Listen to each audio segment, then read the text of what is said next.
My daughter-in-law was plotting my downfall in my own kitchen. By spring, he'll be gone, she whispered. Then I'll slide into his seat before anyone realizes what happened. Her voice carried that smooth, managerial calm, the kind that sells bad news with a smile. I was 10 feet away, half hidden behind the doorway, frozen in place with a coffee mug in my hand. The hum of the refrigerator was the only sound between us. She thought she was alone. He's predictable, Madison continued, her tone sharp, confident. Frame it as burnout, maybe health, something respectable. He'll step down quietly. Once he's out, I can move the restructuring forward. That was the moment I realized what she meant by forward. I didn't move, didn't breathe. My heart pounded in my ears so loudly I was afraid it would give me away. I almost stormed in right then, mug still in my hand, coffee sloshing, ready to demand what the hell she was talking about. But something in me stopped. Margaret's voice, my late wife, echoed in my mind. She used to say, "Don't fight when you're angry, David. Let silence do the heavy lifting." So I stayed still. I listened. When Madison ended the call, she walked out of the kitchen, heels clicking on the tile like punctuation marks. I waited until I heard the car pull out of the driveway. Only then did I set the mug down on the counter. It clinked against the marble, loud enough to make the house feel hostile. I looked around that kitchen, hers and Ethan's, technically. Family photos on the wall. My son's smile beside hers. It all looked normal, but now every framed picture felt staged, like evidence in a case I didn't know I was part of. I was David Mercer, 59 years old, widowed 4 years, and regional finance director at Cedar Valley Trust, a mid-sized community bank based out of Raleigh, North Carolina. 3 decades of loyalty, precision, and service. The kind of man who answered his phone at midnight for a client on the verge of collapse. I thought I'd earned security, respect, legacy. But legacy, I was about to learn, has an expiration date, and someone younger, prettier, and colder will always be there to rewrite it. For weeks after that night, things started disappearing from my professional life, quietly, like furniture being moved while I slept. A major client portfolio, one I'd managed since the late 90s, was temporarily reassigned for process diversification. My access to certain reports was restricted during data migration. Invitations to weekly operations meetings vanished. My seat on the digital banking committee was rotated to a newer face. Each excuse sounded harmless, even polite. Together, they formed a pattern, a slow erasure. Madison smiled through every step of it. "David, you work too hard," she'd say, sliding an HR form across the table. "We just want you to have balance." Balance. It was the new word for replacement. The rest of the staff didn't question it. Madison had that easy charisma people mistake for competence. She called everyone by their first name, remembered birthdays, laughed too easily. To outsiders, she was the definition of progress. But I'd spent my career reading people, risk, temperament, intent. And I knew when I was being written out. So I started documenting everything. At first, it was just dates and notes scribbled in a leather notebook. Then it became emails forwarded to a private address. Then screenshots. Then whole folders named after committee meetings I wasn't invited to. Each piece on its own meant nothing. But I knew what I was building, a mosaic of motive. And if there's one thing the financial world taught me, it's that motive always leaves a paper trail. By early November, the tension was unbearable. Madison had begun to isolate me in subtle ways, professional courtesy that stung like condescension. She'd start conversations with my team before I arrived, redirecting questions, shaping narratives. One afternoon, I overheard her tell a junior analyst, "David's great with legacy clients, but we need agile leadership for the next phase." Agile leadership. Another soft knife. That night, I opened my notebook and wrote in bold letters, "This is a campaign." Still, part of me wanted to believe she was bluffing. That maybe I was just paranoid. Then I saw it. An internal HR memo, accidentally CC'd to me, a draft performance review template. Under succession planning, it listed my position as pending restructure. And beside, recommended timeline, Q1 transition. Q1. That was in less than 3 months. My throat went dry. I read it 3 times. Then I printed it, slid it into my folder, and labeled the page proof of intent. That was the night I decided to call Catherine Lynn, an old attorney friend who'd helped incorporate Cedar Valley Trust back when we were still operating out of a rented office above a diner. Her voice hadn't changed. Calm, clipped, efficient. David, what's going on? When I explained everything, the whisper, the exclusions, the memo, she was quiet for a long time. Then she said, come see me tomorrow. Catherine's office sat above a coffee shop downtown, the kind with scratch tables and overworked baristas. The smell of roasted beans mixed with the faint musk of legal paper. She dug through an old file cabinet and pulled out a folder that looked as old as the bank itself. Do you remember investing those early bonuses back in 2003? She asked. Barely, I said.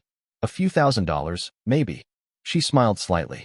Try more like 20 years of dividends. You still hold founder shares. And with them, voting rights. I stared at her. You're kidding. No. Small, but not insignificant. Enough to call a shareholder meeting if things get difficult. It hit me then. Madison had been planning a quiet removal. But she'd forgotten one thing. You can't quietly remove an owner. On the drive home, a cold drizzle turned to frost on the windshield. The world outside blurred, streetlights stretching into pale streaks of gold. My mind was racing, part fear, part focus. This wasn't just a job anymore. It was survival, personal, financial, moral. If I lost, I'd be more than unemployed. I'd be erased. When I pulled into my driveway, I sat in the car for a while, watching the porch light flicker through the mist. The house felt too big, too quiet without Margaret. She used to wait for me at the door, a book in one hand, a glass of wine in the other. Now it was just silence. I went inside, hung up my coat, and walked straight to my study. The air smelled faintly of old paper and dust. I sat at the desk, opened my laptop, and created a new folder. Name, the record. Inside it, I began organizing everything. Emails, memos, meeting logs. I printed each one, slid them into sleeves, labeled them carefully. As the printer hummed, I could hear the clock ticking above me. Tick, tick, tick. The rhythm steadied me. Madison thought my silence meant surrender. She didn't realize silence can be strategy. I looked up at Margaret's photo on the bookshelf. She had that soft smile she wore when she knew I was about to do something foolish but necessary. Don't shout, I murmured, echoing her old advice. Just show them the math. When the last page slid out of the printer, I placed it neatly on top of the pile, closed the folder, and wrote on its spine in black ink, the record. Then I leaned back in my chair, exhaled, and listened to the quiet hum of the house. I wasn't angry anymore. Not exactly. I was something colder, resolved. Because in banking, emotion doesn't win arguments. Evidence does.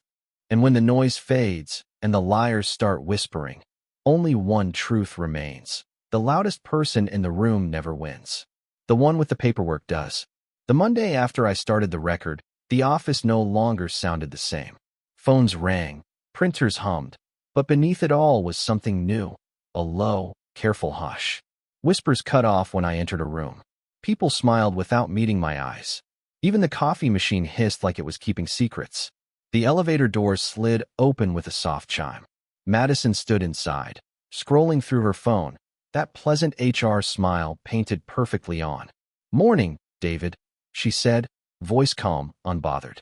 Morning, I replied, stepping in beside her. The elevator hummed upward. The silence between us could have cracked glass. For a moment, I thought about breaking it, about asking her why she'd chosen to betray family over ambition. But I didn't. The hum grew louder. Then the doors opened.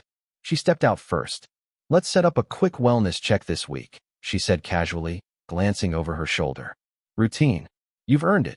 For the first time in decades, I felt my pulse in my throat. Every number I'd ever balanced suddenly meant nothing. She was erasing me with a smile. I didn't wait for her to schedule anything. The next morning, I sent a message to Richard Hale, the bank's president. Need 10 minutes. Private. We'd built this bank together. We'd weathered recessions, regulators, and the kind of crises that broke lesser men. I thought, maybe, friendship still meant something. At 10 sharp, I stepped into his office. The blinds were half closed, cutting sunlight into thin slats across his desk. He smiled the way men do when they're already exhausted. David, sit. I think someone's rewriting my job description, I said, without telling me. He sighed. She's ambitious, but she's replacing me, Richard. Quietly. Surgically. He blinked once. This wasn't approved by the board. Then find out who's approving it, I said, sliding a folder across his desk. A teaser, not the full file. Inside were emails, scheduling changes, and a memo marked succession planning, Q1 transition. He flipped through it, frowning. Jesus, David, where did you get this? Wrong question, I said. Ask who sent it. For a moment, I thought he might side with me. Then the hesitation came, small, but visible, the kind that smells like politics. I'll look into it, he said finally. He was lying. I could feel it. Harmony, not truth. That's what Richard believed in. 2 days later, Madison's invite landed in my inbox. Subject, wellness discussion, optional. The word optional pulsed on the screen like a threat. Her office was all glass and sunlight, every reflection polished to perfection. She gestured toward the chair opposite her desk. David, thank you for coming. These are just routine check-ins. You've been here so long. We just want to make sure you're supported. Supported. The words slid out of her mouth like oil. She handed me a cream folder, neat, precise, deadly. Career transition pathways, senior executives. You think I'm ready to retire, I said. I think you've earned it, she said sweetly. For the first time in decades, I felt something hot rise in my chest. Not anger, not yet, but heartbreak wrapped in disbelief. My whole career, I said softly. I've measured risk by numbers. This isn't risk. This is betrayal. Her smile froze, a mask cracking at the edges. David, she began, voice gentle but firm. We're modernizing. The bank needs new leadership. Agility. Energy. Agility. I said, leaning forward. That's your word for expendable. She tried to hold eye contact, but her gaze flicked to the window. The skyline behind her reflected across the glass like a mirror maze. I lowered my voice. Change doesn't scare me, Madison. Dishonesty does. The air conditioner hummed.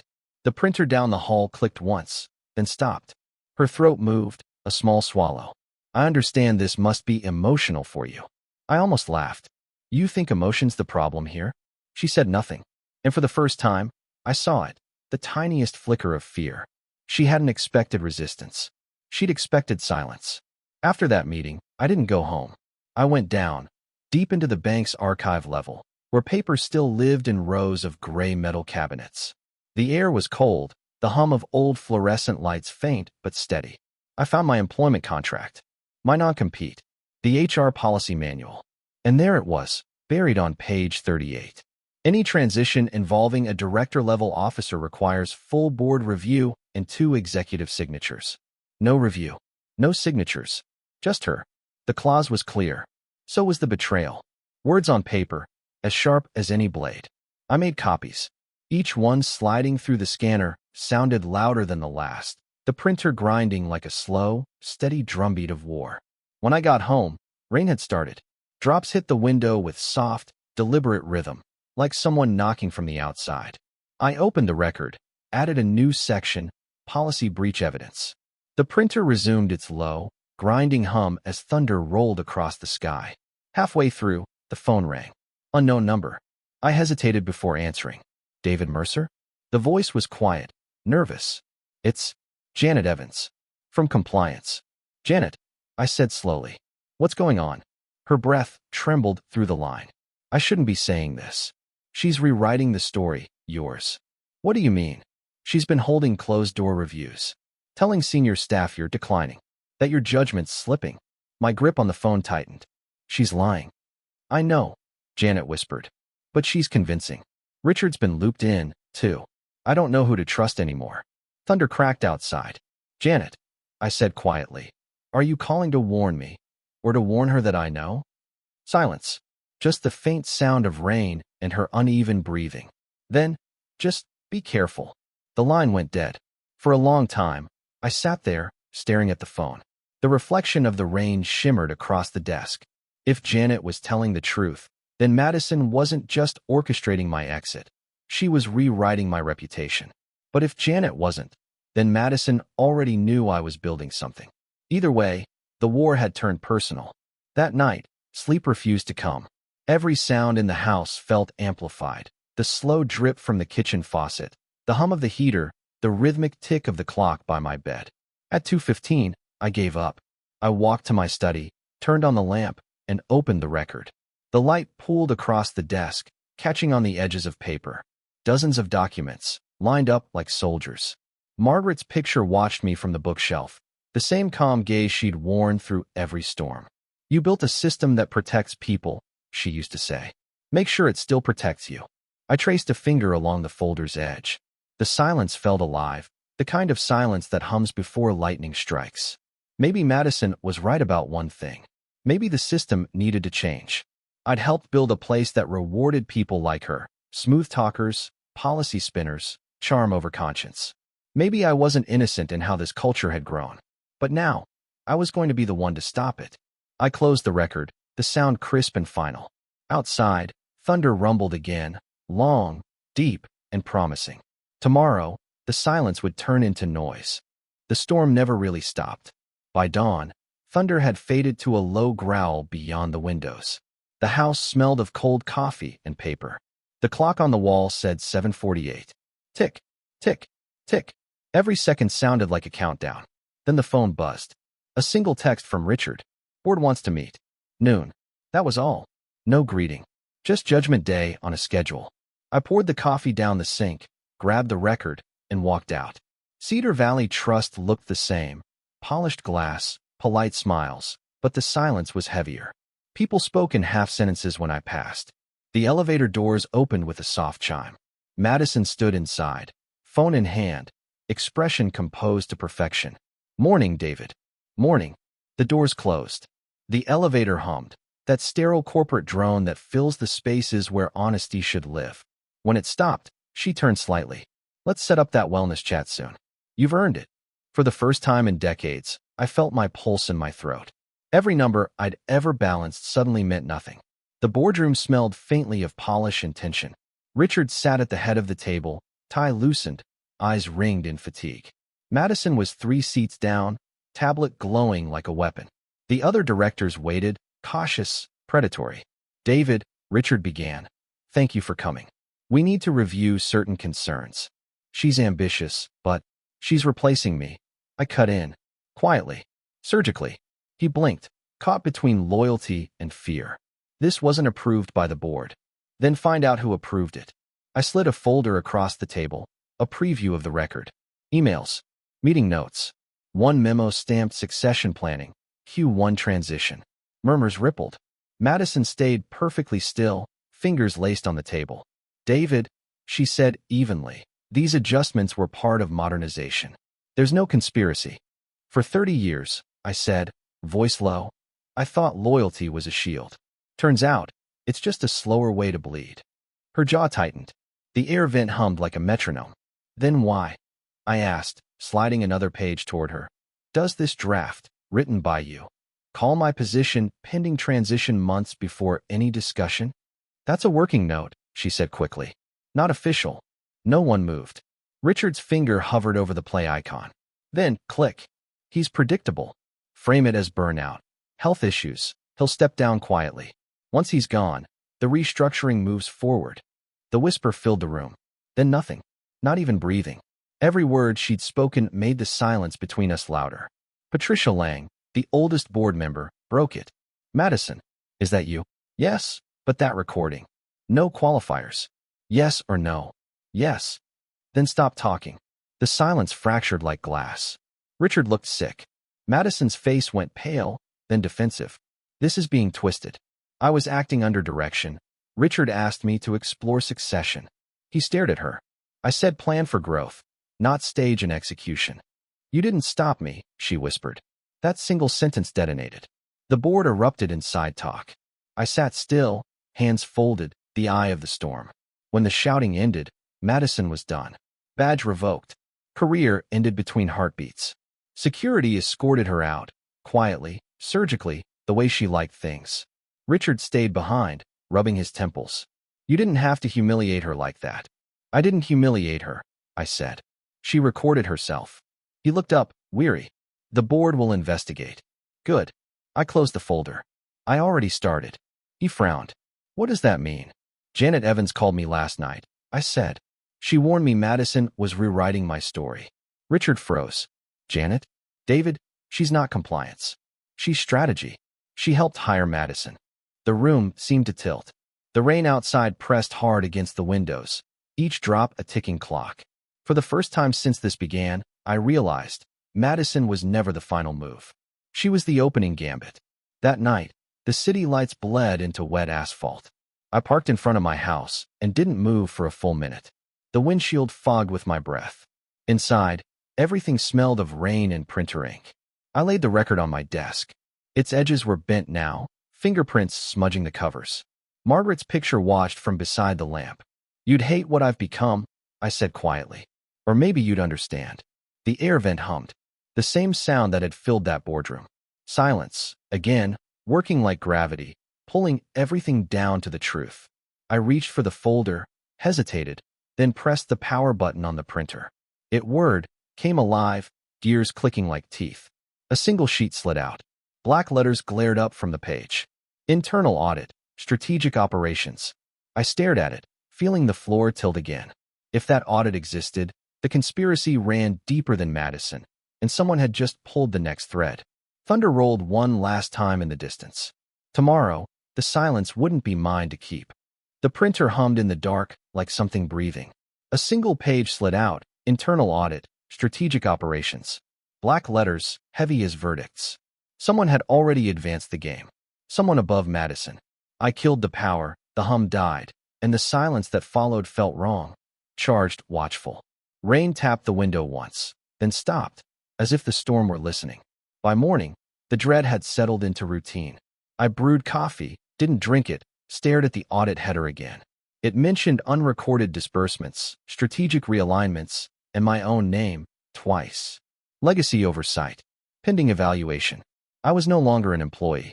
I was an entry. A knock at the door broke the trance. A yellow envelope hung from the glass. For your eyes only. Inside, a single page. Janet Evans to 2 board members, and a new name, M. Parson, Corporate Audit Division. Madison's exposure was regrettable but necessary. Recommend advancing Mercer review under audit pretext. Keep optics neutral. He's predictable, quiet but prideful. Won't go public until it's too late. The paper trembled in my hand. Madison had been the symptom. I was the cure. I folded the page, slid it into the record, locked the drawer, and watched the parking lot fill with people who had no idea the ground was shifting under them. At 9:12 the phone rang. "Ethan, Dad, what the hell did you do?" His voice hit like cold water. "What are you talking about?" Madison's lawyer called. "You humiliated her. In front of the board. She humiliated herself. You recorded her. She was going to erase me, Ethan. She was trying to survive. You made her a criminal." He paused, breath ragged. "She loved you, you know. She just wanted more." I almost told him everything. The whispers, the files, the nights I spent proving I wasn't crazy. But pride is a terrible translator. "She wanted my life," I said instead. Silence stretched. Then he whispered, "Maybe you deserved it," and hung up. For a moment, I just held the receiver, listening to the empty line. Maybe justice was just revenge with better paperwork. By noon, the building buzzed like a beehive kicked awake. Official statement. An internal review is underway. Meaning, choose your side. Richard appeared in my doorway, pale, exhausted. "They're sending audit," he said. "They already have." "No, a team. Parsons Division. They'll need your files." "My files are private. They're saying your investigation wasn't sanctioned. Neither was the conspiracy." He rubbed his temples. "They're not coming to ask. They're coming to clean." Then he left, door closing softly, the sound of surrender. At 3 o'clock the corridor filled with the sound of measured footsteps. 3 auditors. Gray suits, polite smiles. The leader, Parson, placed his badge on my desk like a verdict. "Mr. Mercer," he said, smooth as static, "we'll need access to your drives." "Routine, I assume?" He smiled the way wolves smile when you mistake their patience for mercy. His assistant plugged a device into my computer. My monitor went black, then flashed the audit logo, a red triangle pulsing like a heartbeat. Parsons' eyes drifted to the locked drawer. "What's in there?" "Personal materials. Company property is discoverable under audit." "Not today." He studied me, expression unreadable. "You still think you're fighting people, Mr. Mercer. You're fighting design." He turned, and for a second his reflection in the dark screen merged with mine. 2 silhouettes, one already fading. When they left, my reflection stayed behind, hollow and erased. That night, The house was too still. I poured a drink I didn't want and replayed Ethan's voice until it scraped raw. He wasn't wrong. I had set Madison up. And somewhere between justice and vengeance, I'd stopped noticing the line. The phone vibrated again. Unknown number. I answered. David Mercer. Janet Evans. Calm. Controlled. You left me a warning, I said. I leave many. You're in this deeper than Madison ever was. A quiet laugh. Careful. There's a difference between what you can prove and what you can survive. You're running an audit on your own corruption. We're not corrupt, David. We're efficient. Her tone didn't rise. It cooled. You think you're fighting corruption, David. You're fighting design. The line clicked dead. For a moment, I just listened to the hum in the receiver, that faint electronic ghost that sounds like breathing. Maybe hers. Maybe the system's. Morning again. The sun hit the windows like nothing had happened. Inside my office, the computer was wiped clean, folders empty, screen bright and innocent. On the desk, a note in neat blue ink. Stop digging. You'll find yourself. I looked up at the ceiling camera. The red indicator light blinked steadily, slow, patient. Somewhere deeper in the building, another printer started humming. Maybe mine wasn't the only record being written. I opened the drawer, took out the record, and flipped to the last page. Then I wrote, if silence was my weapon, it's also their shield. I taught them how to hide in it. Now I have to break it. I closed the folder, slipped it into my briefcase, and turned off the lamp. The camera light blinked once, twice again. It blinked like a heartbeat, or a countdown. The camera light blinked like a heartbeat, or a countdown. I didn't wait to find out which. Before sunrise, I drove to the old branch archives, the air sharp with toner and rain. I spread the record across the metal table and started scanning. The bar of light slid back and forth, slow as a pulse. Each page felt like a confession leaving my hands. When the last sheet fed through, I hovered over the keyboard. If they wanted silence, I would give them noise. I typed one line to a journalist Dropbox. Cedar Valley Trust, internal corruption files. Then clicked send. For a heartbeat, every sound vanished. Then the printer beside me came alive on its own, spitting out a single blank page. One word bled through in gray letters, sent. The silence shattered. By mid-morning, my phone wouldn't stop vibrating. Headlines bloomed across screens like detonations. Cedar Valley Trust under federal scrutiny. Leaked audio reveals corporate manipulation. People I'd hired were losing their jobs. Faces I'd mentored appeared beneath the word investigated. The truth doesn't care who helped build it. Richard called first. Tell me you didn't do this. I said nothing. He slammed the door of my office minutes later, veins showing in his neck. You've doomed us all. I just showed them the math, I said. He stared at me like he'd found a stranger wearing my skin. By afternoon, my badge stopped working. Security walked me out, efficient, polite, surgical. Reporters shouted questions. Flashes pulsed like lightning. Across the street, a billboard flickered. Trust built quietly. The letters glitched, scattered. For a second, my name floated in the static. Night fell fast. The news looped the same montage. Anchors talking over each other, subpoenas pinging into inboxes. A red banner. Richard Hale resigns. Janet Evans, missing. The bank, bleeding. And Ethan, silent. The living room glowed blue from the TV.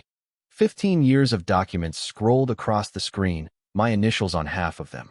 Maybe the machine hadn't turned on me. Maybe I'd turned it on long ago. The doorbell rang at 11:27 p.m. Ethan stood there, rain in his hair, eyes rimmed red. Can I come in? I stepped aside. He didn't sit. You did it. Yes. You think that fixes anything? You ruined people, Dad. She ruined herself. You recorded her. She was erasing me. She was surviving. You wanted her gone. I almost told him everything. The whispers, the sleepless nights, the fear that I was losing my mind. But pride is a terrible translator. She wanted my life, I said. He stared, jaw trembling. Maybe you wanted her ambition. Maybe Ethan wasn't accusing me. Maybe he was recognizing himself, the version of me that built this machine one promotion at a time. He looked down. I don't know if you're brave or just broken. Then he left, rain closing the door behind him. I stood there long after, hearing his footsteps fade. A crack had opened inside me, and the sound of it was louder than thunder.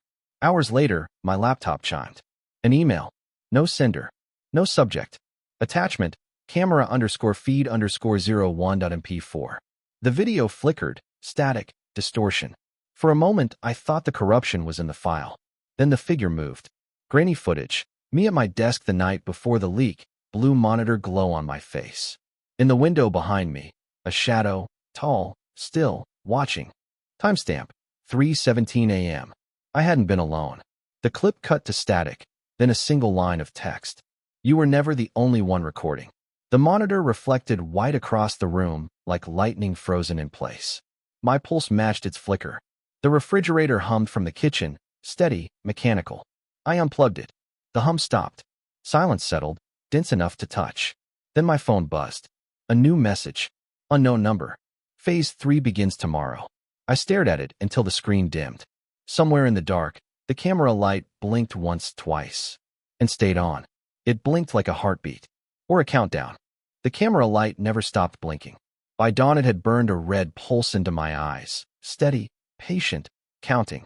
When I opened my laptop, new text crawled across the screen. File integrity check in progress. I hadn't typed anything. One by one, the documents from the record vanished, line by line, until the folder was empty. Then the monitor went white. Phase 3 initiated. Outside, the city looked ordinary, sunlight over wet streets, but it all felt manufactured. At the bank, people avoided my eyes. Half the desks were boxed up. New badges patrolled the halls. My office door bore a new plaque, internal audit use only. The reflection in the brass was warped, like I was already being rewritten. Parson waited in the conference room, 6 gray suits behind him, the response team. He set a folder on the table. You forged the truth, David. We made sure the code agrees. I opened the folder. Every file looked familiar and wrong. Dates altered, quotes twisted, signatures that weren't mine. For 30 years I built truth out of numbers, I said quietly. Now the numbers are building lies out of me. Parsons' smile didn't move. The system self-corrects. Sign the non-disclosure, accept retirement, and the noise disappears. He slid a pen forward. The click of its cap sounded like a trigger. I stood. Erase me if you have to. I'm not signing another lie. They let me leave, but the story had already flipped. Outside, cameras waited. Mr. Mercer, did you falsify data? Are you under indictment? Their flashes stuttered like lightning. Across the street, a billboard still looped the slogan, "Trust built quietly." The letters broke apart mid-sentence, scattering into static that spelled Mercer fraud. At home, every device seemed to breathe. The thermostat clicked though the heat was off. The printer light glowed though it was unplugged. The Wi-Fi icon blinked on my phone even after I killed the router. Somewhere in the vent, something clicked twice, like a keylogging heartbeat. I packed the paper copies of the record, Margaret's photo, and drove. A black SUV followed for 50 miles. It never gained, never fell back. When I turned off at a gas station, it glided past without headlights. Inside, I bought a burner phone. The moment I powered it up, a message appeared. You can't outrun design. I left the phone on the counter and drove until the road ended at a valley overlook. Wind hissed through the grass. For a second, I believed the world still worked. Then the car radio clicked on by itself. Static. Then my own voice. Change doesn't scare me, Madison. Dishonesty does. It looped, glitched, echoed over another voice. Cold, female, digital. Exposure complete. Narrative correction in progress. I cut the ignition. The radio kept talking. The motel smelled of dust and old electricity. I laid the papers on the bedspread. Creased, rain-smudged, still real. Outside, thunder rumbled like slow typing. The Wi-Fi icon blinked again, though the power strip was unplugged. Then 3 short knocks. I opened the door halfway. A woman stood there, mid-40s, trench coat damp from rain, badge lifted. Agent Sarah Lennox, Department of Financial Ethics. Mr. Mercer, she said. We know what happened. Her eyes flicked past me to the hallway. They're rewriting more than banks. A car door slammed outside. Headlights swept the window. She stepped closer, voice low. They call it narrative correction, turning truth into compliance. Cedar Valley was just the prototype. Another sound, a faint digital chirp from her pocket. She froze, exhaled. They're tracing me. She pressed a flash drive into my hand. This holds fragments they missed, your files, unedited. Don't trust networks. Paper only. Then she slipped out the side door and vanished into the rain. I stared at the drive. It felt warm, pulsing faintly like it had a heartbeat. I plugged it into the motel laptop. One folder opened itself. Phase_4/implementation. Banks. News agencies. Universities. At the bottom, Cedar Valley Trust, resolved. Below it, Mercer Legacy, pending. Every system has an origin point. And every origin point has a flaw, someone like me. Then the screen erupted with scrolling code. Noise neutralized. Noise neutralized. Noise neutralized. I tore the drive free. The display went black.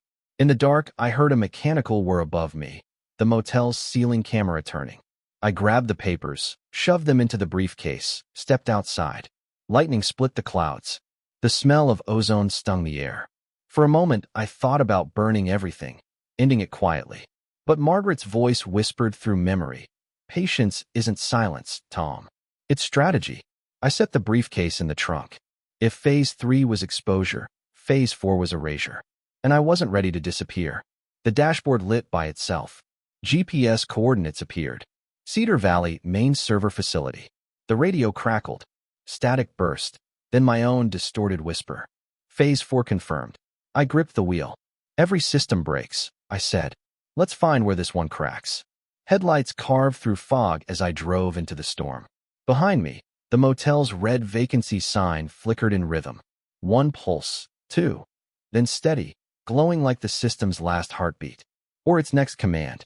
The data center crouched at the edge of the industrial park, windowless, humming behind chain link and ring. A sign in faded corporate blue.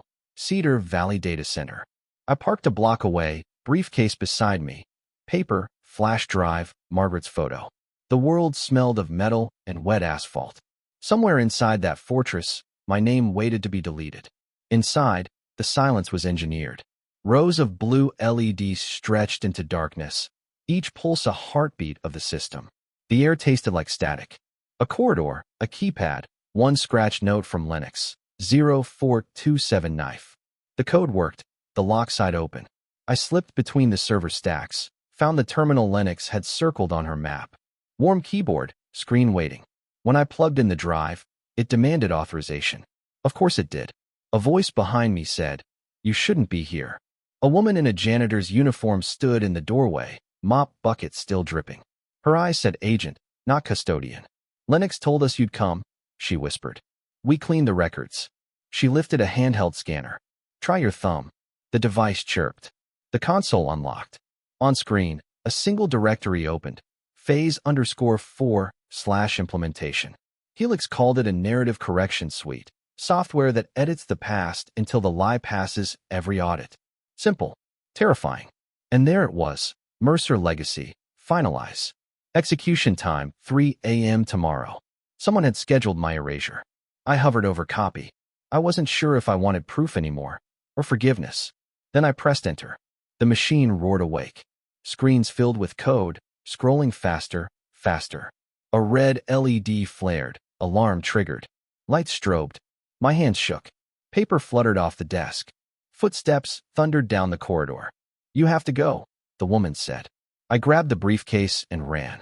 Emergency lights turned the hallway into a stuttering film reel, red/white/red. Sirens keened somewhere deep in the building.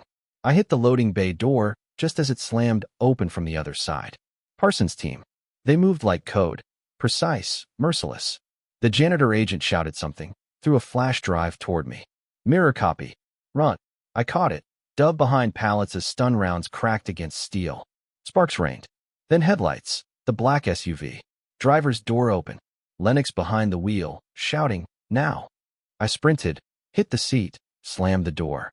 We peeled away as alarms merged with thunder. We drove in silence for miles. Rain hammered the windshield like static on glass. "They'll track the facility logs," I said. "They already are," she answered.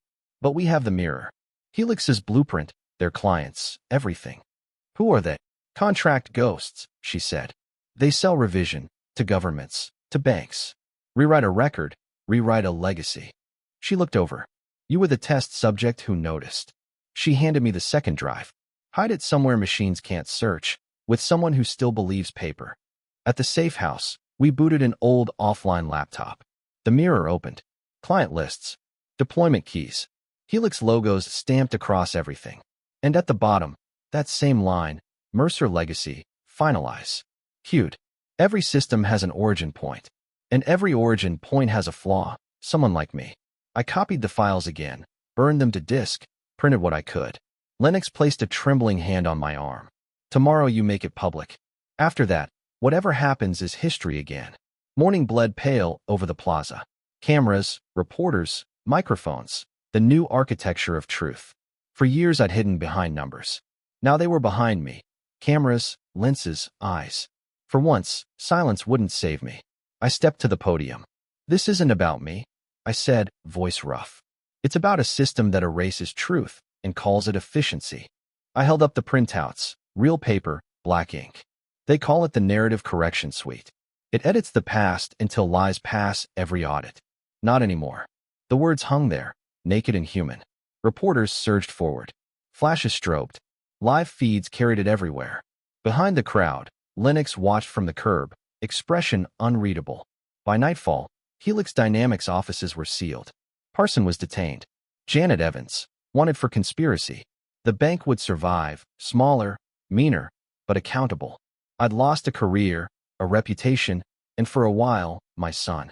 But the ledger now matched the truth. Rain started again, not the storm's roar, but a steady rhythm. For the first time, the quiet sounded honest. Down the street, a delivery van idled. A tiny red light blinked once, twice, then went dark.